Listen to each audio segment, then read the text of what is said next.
Të molla kemi prodhim 45 deri në 50 tona për hektar. Në total parashikojmë të rreth 50 tona qershi. I kemi të rreth 10 ndumet kontor të rregullt. Komplet hapësirë pemishte intenzive janë të rreth 31 hektar.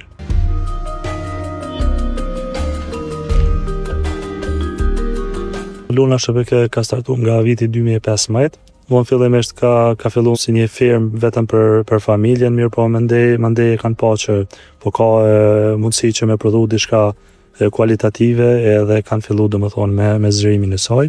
Fillimisht është bërë mbjellja e mollave me rreth 17 hektar, pastaj kanë vazhduar me borovnicë po atë vit me rreth 4.5 hektar dhe një vit më vonë pastaj kanë filluar me mbjelljen e qershisë me rreth 7 hektar.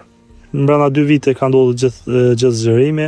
Normal fillimet kanë qenë vështira për arsye që bëjtësi, konki të bëj me natyrën, me kushtet klimatike, po pasi kanë pas shumë interesim të madh edhe ja kanë dalë. Të molla kemi prodhim me rreth 45 deri në 50 tona për hektar. Ku i kemi 6 kultivar të mollës, kemi Galashnico, Rubinola, Rediona Prince, Red Delicious, Golden Delicious edhe Fuji. Pastaj kemi boronicën me rreth 4.5 hektar, edhe mbjell në ato vitën 2015-2016. Kemi 4 lloje, kemi Legacy, Blue Crop, Draper edhe Duke. Dhe këtu te qershia kemi rreth 8 lloje, janë Borlat, Sabrina, Bellis, Cordia, Regina, Vanda dhe Grey Star dhe Carmen.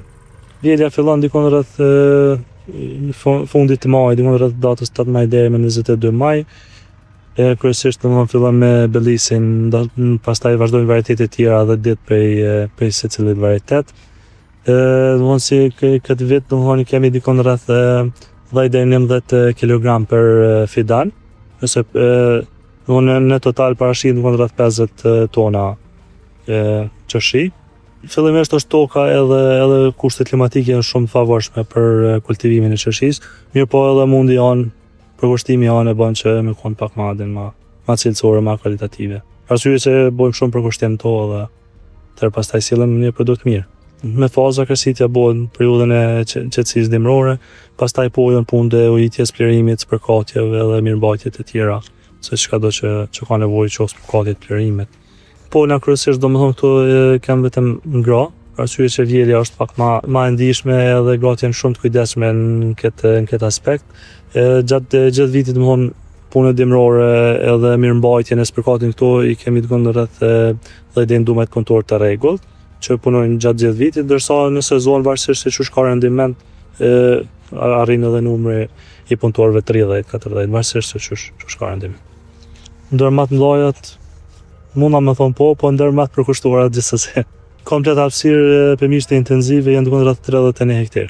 Fillimisht kem shit në Suedi, Holland, Gjermani, mirë po 5 vitet e fundit ka shumë interes, si tash edhe kanë mësuar gjinja se kush prodhon frut cilësor edhe kemi shumë kërkesë, kështu që produkti janë plotësohet në vendin tonë. Për zërim për momentin jo, jem të fokusuar në çito çka I kem me vazhdu në shtë. Kem pikën e ruajtjes së frutave, aty mundën mu furnizu edhe me shumicë edhe me pakicë. Edhe furnitor tregtar për shembull edhe marketet qoftë për shembull sigurisht ETC Interexi këto që kanë pasur edhe bashkë në vite paraprake, po edhe njerëz individual mundën me ble patjetër. Pronarët janë që jetojnë jashtë kryesisht, që veprojnë atje, mirë po kanë pa mundësi që me investu në Kosovë, me zhvillu diçka, me prodhu diçka edhe ka ndodhur. Një pemishte si kjo. Studimet I kam përfunduar në Prishtinë, në bachelor, në bujqësi, edhe mbas përfundimit të fakultetit, kam pa një mundësi tek Luna SHPK edhe tash 8 vite punoj këto, si udhëheqësi I kompanisë. Kushtet klimatike, token, ujitjen I kem. Viteve të fundit kanë filluar mu vedisu edhe shumë fermer, edhe ka rezultuar që me pas produkte bujqësore, cilësore edhe produkte të tjerë në Kosovë. Tash në valën e qershisë vetëm kem filluar me vjeljen e boronicës, ku zgjat deri me 1 gusht, pastaj nga 14 gushti vetëm fillojmë edhe me moll deri me 20 nëntor, rreth 3 muaj ditë vjeli. tani domon fillon kujdesi, krahasitjet, eliminimi ndonjë bime në qoftë që është e sëmurë ose diçka që mënyrë që mos me infektu të tjerat, plerimet, kështu me radhë.